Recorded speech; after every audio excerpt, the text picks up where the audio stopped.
Olá a todos, eu sou o professor Silvio Marques. Sejam bem-vindos a mais uma videoaula da disciplina de Fisiologia Humana. E a partir daí, nessa videoaula hoje, nós daremos sequência ao estudo do sistema gastrointestinal. Então, nós vimos que no sistema gastrointestinal, nós temos o processo de aquisição alimentar, onde ele, à medida com que ele vai sendo adquirido, nós já temos uma grande produção de secreções, e essa produção dessas secreções vão ser essenciais para a fragmentação enzimática, a fragmentação química dos alimentos, tá? Além da fragmentação mecânica que acontece na cavidade oral. Então, observamos que uma vez com que os alimentos eles encontrem-se, né, na região estomacal nós temos uma grande produção de ácido clorídrico que vai promover uma acidificação desse meio. Essa acidificação é extremamente importante para a ativação de muitas enzimas, né? No caso da degradação dos carboidratos, dos polissacarídeos, né, como é o caso do glicogênio, nós temos então a ativação das amilases. As principais amilases, nós temos então a amilase salivar, né, presente na cavidade oral, e a amilase gástrica, que vai ser secretado na porção estomacal. Então, essas amilases, ela começam a promover uma fragmentação dos polissacarídeos, né? E a partir da fragmentação dos polissacarídeos, nós temos a formação dos disacarídeos e dos monossacarídeos. Então, esses disacarídeos e monossacarídeos, uma vez com que eles alcancem, né, a região inicial do intestino delgado, eles vão começar a sofrer, então, um processo de absorção, uma vez com que eles já foram fragmentados e a sua estrutura foi bastante reduzida. Então, devido à sua estrutura bastante reduzida, isso facilita no processo de transporte e, por sua vez, para absorção para a corrente sanguínea. Vamos ver, então, como é que acontece a absorção, especificamente, né, dos carboidratos. Uma vez com que os carboidratos, então, eles passam pelo processo, né, de fragmentação, nós temos a formação dos monossacarídeos. Então, dentre os monossacarídeos, nós temos aqui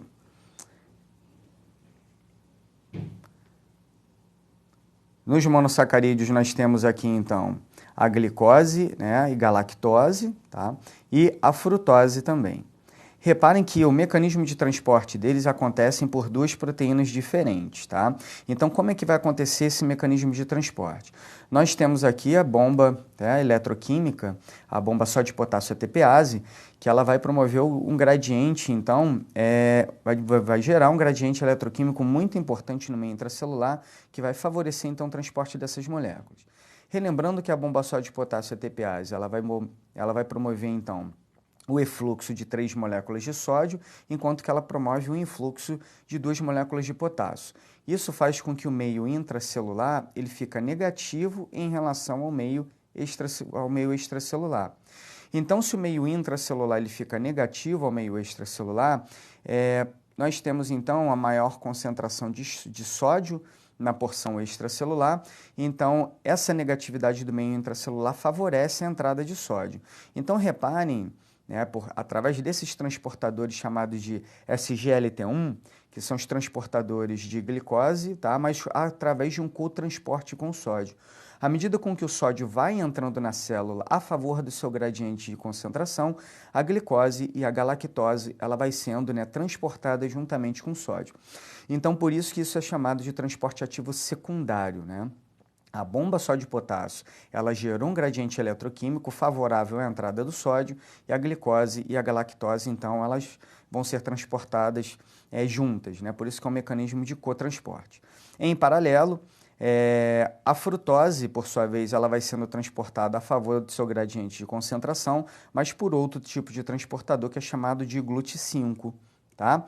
Então, a partir daí, o meio intracelular ele vai ficar mais concentrado, com os monossacarídeos, tá?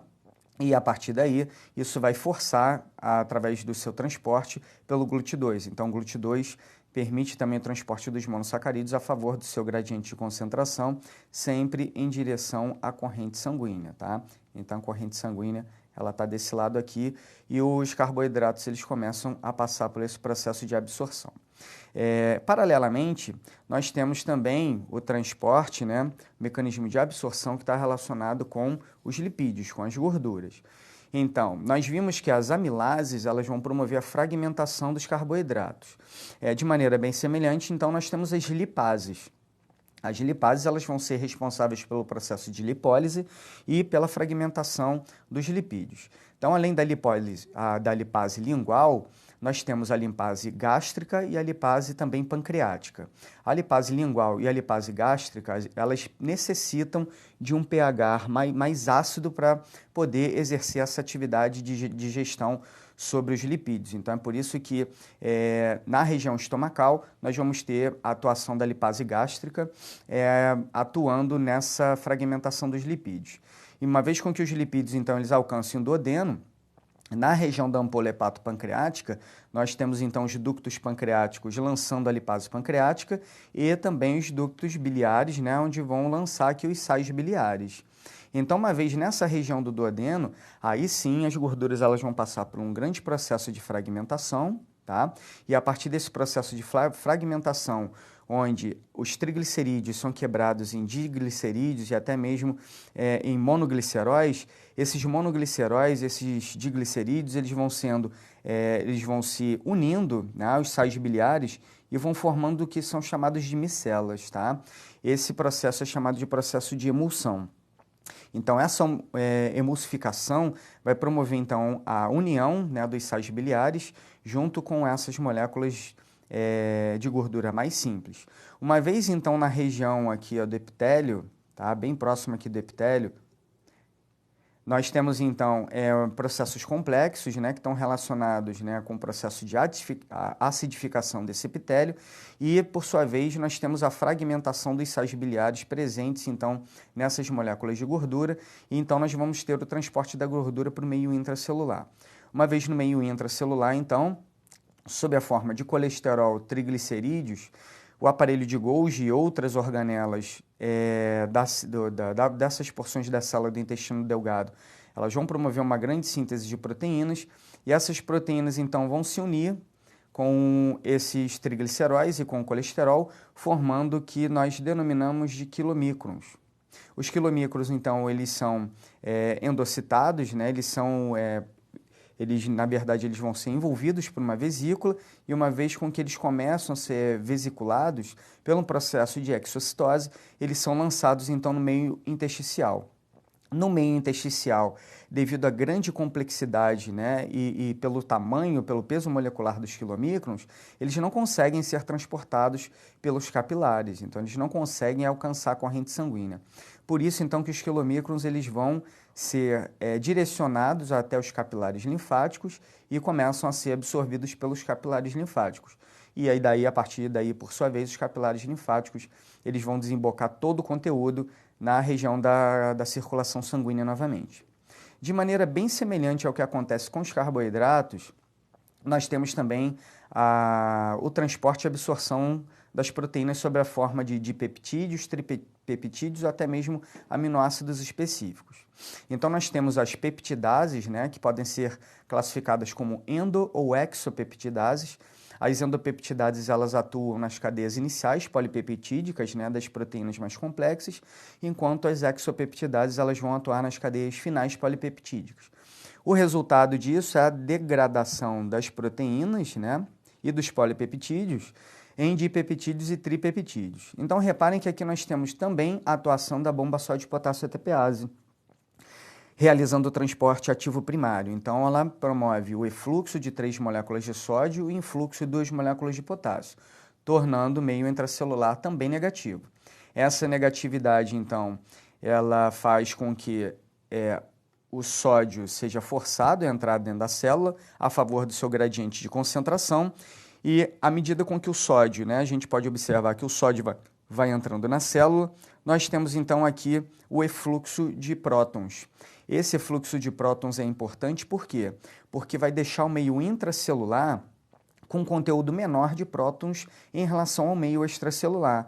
Então, na porção do meio extracelular, já que esse influxo de prótons favorece o influxo de prótons para o meio intracelular a favor do seu gradiente de concentração, nós temos então o transporte de prótons junto com o transporte de dipeptídeos e tripeptídeos.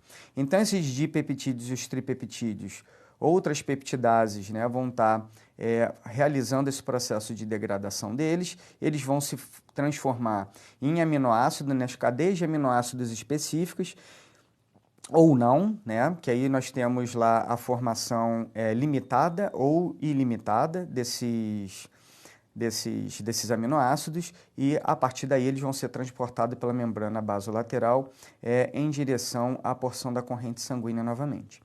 Então, através desses mecanismos que nós temos então a absorção dos macronutrientes e nós ficamos por aqui com a temática do sistema gastrointestinal. Muito obrigado a todos.